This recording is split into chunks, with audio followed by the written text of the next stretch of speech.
लेकिन रमज़ान से पहले जिस खुदा ने ये महीना हमें दिया है, जब तक उसका इंट्रोडक्शन नहीं होगा, उसका तारुफ नहीं होगा, तो रमज़ान भी हमारी समझ में नहीं आएगा। देखिए, दुनिया के हर मज़हब में ना कुछ इबादतें होती हैं। हिंदुओं के यहाँ भी इबादतें हैं, यहूदियों के यहाँ भी हैं, ईसाइयों के यहाँ भी हैं। तो हमारे बहुत से मुसलमान ये समझते हैं कि जैसे हर मज़हब का एक कल्चर होता है, तो इस्लाम का भी एक कल्चर है, भाई भूखे प्यासे रहा करो, सुबह नमाज पढ़ लिया करो। तो पहली बात तो ये बात हमें खूब अच्छी तरह जहन में बिठा लेनी चाहिए कि इस्लाम को आप कंपेयर नहीं कर सकते दीगर मज़ाहिब के साथ, कोई जोड़ बनता ही नहीं है। अल्लाह ताला ने मोहम्मद सल्लल्लाहु अलैहि वसल्लम को अपना सफ़ीर और नुमाइंदा बनाकर दुनिया में भेजा, और ऐसा सफ़ीर बनाया कि किसी किस्म की कोई कन्फ्यूजन न रहे। हमारे यहाँ बहुत से लोग रमज़ान में ये करते हैं कि जी चूँकि अल्लाह ने मुसाफिरों को छूट दे दी है, बीमारों को छूट दे दी है, इससे ख़ुद ये नतीजा निकालने लगते हैं, इसका मतलब अल्लाह बड़ा गफूर रहीम है, कोई टेंशन हो तो छोड़ सकते हैं आप।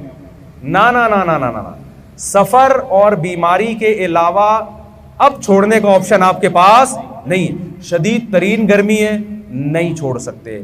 आप मजदूर हैं, आपने दोपहर गर्मी में कुआं खोदना है, तो भी आप रमज़ान का रोज़ा नहीं छोड़ सकते। ये इस उज़र को उज़र माना नहीं गया है। हाँ, ये ज़रूर है कि रोज़ा वो रखे, और अगर हालत गैर हो जाए, रोज़ा रख के नाकाबिले बर्दाश्त हालत हो जाए, तो फिर तोड़ने की इजाज़त है, बीमार होने का ख़तरा हो। क्योंकि जैसे बीमार को रोज़ा छोड़ने की इजाज़त है, ऐसे ही बीमारी के खौफ में आपको रोज़ा तोड़ने की भी बोले ना भाई इजाज़त। जैसे शुगर के पेशेंट ने रोज़ा रख लिया, बाद में देखा शुगर बहुत डाउन हो रही है, हालत ख़राब हो रही है, तो रोज़ा वो तोड़ सकता है। तो अब ये शुगर के साथ ख़ास नहीं है, मज़दूर को अगर ये ख़तरा हो गया कि मुझे प्यास और इतनी ज़्यादा लग रही है कि मैंने अगर रोज़ा नहीं तोड़ा तो मैं बेहोश हो जाऊँगा, या खुदा न ख्वास्ता मर जाऊँगा, या मेरे शुगर लेवल डाउन होगा, जिससे कोई भी बीमारी होने का ख़तरा है, तो जब उसका ये ख्याल और गालिब गुमान हो कि ऐसा हो जाएगा, तो ऐसी कंडीशन में इस्लाम उसको रोज़ा तोड़ने की इजाज़त देता है। तो उलमा कहते हैं जो कोयले की कान में काम करते हैं ना, रोज़ाना रोज़ा रखेंगे और रोज़ाना हालत गैर होने पर रोज़ा तोड़ेंगे, क्योंकि छोड़ने की दलील नहीं है, तोड़ने की है। बहुत मुश्किल है बात समझाना, मेरा ख्याल नहीं आ रही समझ में। हमारे गामदी साहब ने तो फतवा दे दिया कि कल आपका पेपर है तो भी आप रोज़ा छोड़ सकते हैं। तो मैं मकसद गामदी साहब पे रद्द करना नहीं है, मकसद ये कि इस किस्म के भी स्कॉलर्स मार्केट में आ रहे हैं, तो ये कानून को आप इस्लाम के चेंज नहीं कर सकते, जैसा है वैसा ही रहने देना पड़ेगा आपको।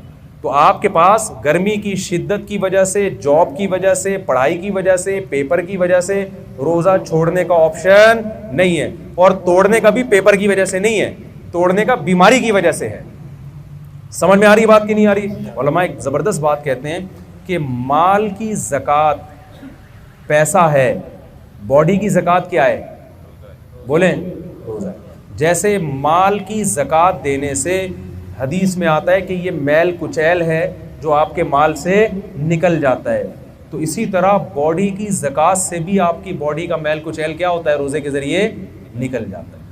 ये अल्लाह की बहुत बड़ी हम पर नेमत और रहमत है। अब आखिरी बात ये कि अल्लाह ने हमें हमारी ख्वाहिशात पे जो कंट्रोल करवाया है रमज़ान में, उसकी हिकमत अल्लाह ने बयान की ताकि तुम्हारे अंदर बुराइयों से बचने की सलाहियत पैदा हो जाए।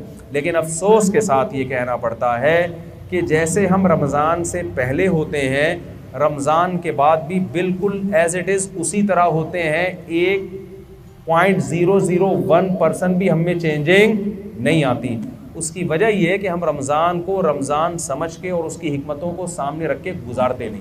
तो इस रमज़ान में मैं और आप ये इरादा कर लें कि हम ट्रेनिंग की नीयत से इंशाअल्लाह इस रमज़ान को गुजारेंगे। हम कहेंगे ए अल्लाह, जो चीज़ें हलाल थीं और इंतहाई मरगूब थीं, हम जब तेरी खातिर उसको छोड़ रहे हैं, तो हम ये प्रैक्टिस इस नीयत से कर रहे हैं ताकि जो चीज़ें हराम हैं और उनका छोड़ना रोटी छोड़ने से आसान भी है, हम पूरे साल उन हराम चीज़ों से इंशाअल्लाह बचने की कोशिश करेंगे। इस नीयत से रमज़ान आप गुजारेंगे तो इंशाअल्लाह रमज़ान आपकी ज़िंदगी में चेंजिंग लेकर आएगा। और अगर ये नीयत नहीं करेंगे तो रोज़े तो आपके इंशाल्लाह हो जाएंगे, लेकिन जो रोज़ों का मकसद है वो हासिल नहीं होगा। कोलेस्ट्रॉल कम नहीं होगा, बाकी मकसद कहाँ से हासिल होंगे? देखिए फास्टिंग से ही होता है ना, आप निथर जाते हैं, लेकिन रमज़ान में नहीं निथरते।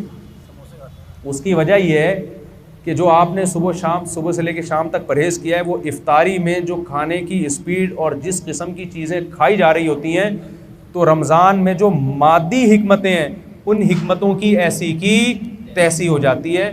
तो जैसे मादी हिकमतों की पकोड़े खाने और समोसे खाने से ऐसी की तैसी होती है, रूहानी हिकमतों की ऐसी की तैसी इससे भी ज़्यादा होती है। तो हमने मादी तौर पे भी अपने आप को पे कंट्रोल करना है और रूहानी तौर पे भी अपने आप पे कंट्रोल करने की कोशिश करनी है।